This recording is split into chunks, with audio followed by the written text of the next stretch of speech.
Well, g'day to my mates. We're going to talk it over. Today we're talking about Abe and Sarah, the marriage and the relationship between Abraham and Sarah and what God wanted to do through them. So, God comes to Abraham. He's old, right? And he says, I'm going to build a great nation through you. And you and Sarah, you're going to have a baby. And here's what Abraham says. Genesis 17, verse 17. Abraham falls face down and he laughs at himself. He's laughing. He's saying, will a son be born to a man who's 100 years old?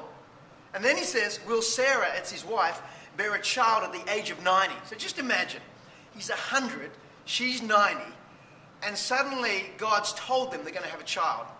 Impossible. Maybe God has given you a promise, and you think it's impossible.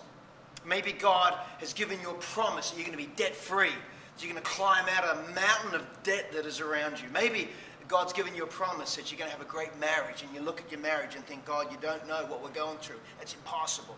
Maybe you're looking at your work and your employment. You're thinking things are just going so bad. God, how could it ever turn out for good? Maybe God's given you a dream to minister, to do something great in this life, and you think, God, how could it ever happen?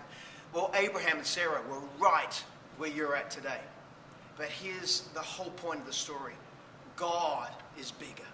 God is greater than your circumstances. God is bigger than what you're facing. And Abraham and Sarah had faith to believe in God. They acted on it, and the rest is history.